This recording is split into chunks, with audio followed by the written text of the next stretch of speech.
Well, boys, hope everyone's having a good day. I'm currently just riding on the old exercise bike, just getting a bit of cardio in. And I was thinking to myself, Jeff, you can now do weighted pull-ups with 10, 15 kilograms. Pretty impressive. But can you remember the time when you couldn't even do one pull-up? Now, boys, you may be aware of some of the injuries that I have currently and that I have had in the past. One of which was tendonitis. Now, I was able to do pull-ups very well once upon a time. I'm going to put a video clip of that on the screen now. Oh, look at those lats. See what I mean? How impressive is that? I'm very impressed by myself. JK. Very impressive there, boys. So, that was me 3 years ago. Okay? Then, I got severe tendonitis after I did hammer curls every day for a few months. A few weeks even, not even months. A couple of months. And I got tendonitis in my forearm, so I had to stop training push and pull. I could only do legs and running.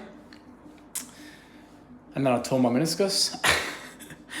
And then I had to take a year off.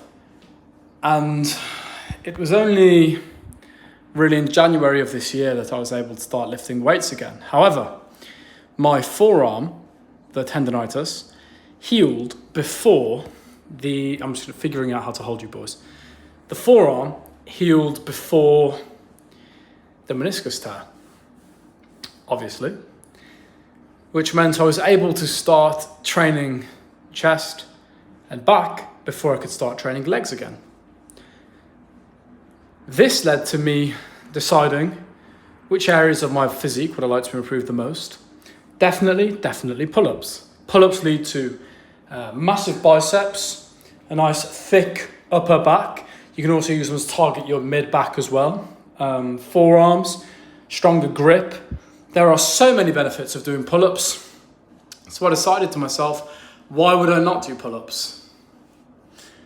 Then I came at the idea of doing a pull-up with a targeted plan because I had ballooned in weight. I think I weighed 98 kilograms when I finally got back into the lifting. Big belly, small arms at the time. And really not capable of even doing one pull-up. So here is how I managed to take myself from that sorry state of not even being able to do one pull-up to present day when I'm doing weighted pull-ups, okay?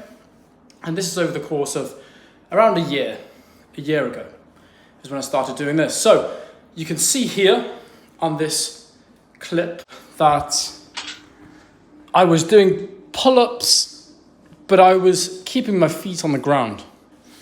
I was pulling up with my forearms, and I wasn't using very much resistance because I was essentially pulling myself up, but pushing a little bit with my feet as well. Now, doing that helped. Doing that got my forearms back into the movement without overloading it completely. I couldn't do a pull-up. I tried. I couldn't do one. So this was my alternative.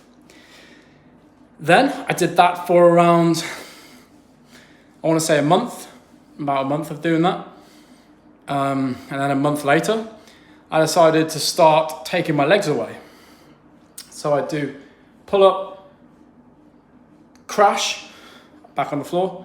And then I do a pull up again, no legs, crash back on the floor, pull up again, crash back on the floor. You'll see this clip now. Yes! Yes! Woo! As you can see, I'm doing the pull up, and then my legs are hitting the floor. Then I'm doing the pull up again, and my legs are hitting the floor. And I'm kind of kicking myself up a little bit as well, just because I didn't have the forearm strength to be able to lift my own weight at that period of time. Then I decided to progress this a bit further. So I would push myself off the floor initially. Then I would do pull-ups, pull-ups, pull-ups, let's say 3.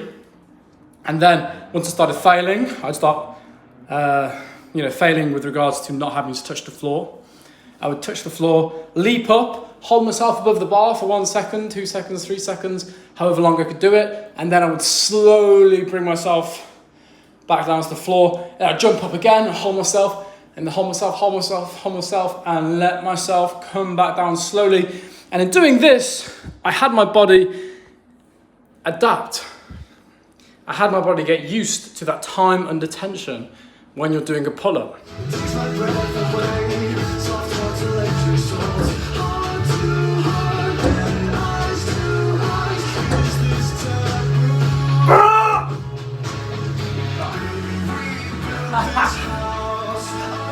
That last one was a bit of a cheat. And now I can do so many pull-ups. But the reason being is that if I had not have done this in the way I did, in a methodological manner, I would have injured myself again. I could have risked re-aggravating my tendonitis, which at the time was still kind of hurting a little bit.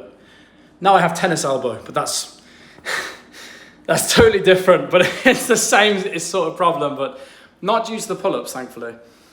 So I was then able to do around 5 to 10 pull-ups, pushing off the floor, and then landing back down and pulling, and sometimes pushing off the floor, sometimes just pulling myself up again by myself. And then once I was able to do 5, I decided to head over to a pull-up bar. Okay, and this is 5 pull-ups in my own little home gym. And then I would go full extension from all the way down, pull myself all the way up, 1 second up, down, and I would do as many of those as I could. And at the time I could do 1. So I'd do 1, and then I'd do 1 more, and then I'd do 1 more. And essentially I would do 10, 20 sets of 1 pull-up. Then the next week I would come back and I would do 10, 20 sets of 2 pull-ups. Then I would come back and I'd do 10, 20 sets of 3 pull-ups. And then all of a sudden my volume is increasing from 10 reps, let's say if I did 10 sets, 10 reps on the first week, to 20 reps on the second week, to 30 reps on the third week, to 40 reps on the fourth week.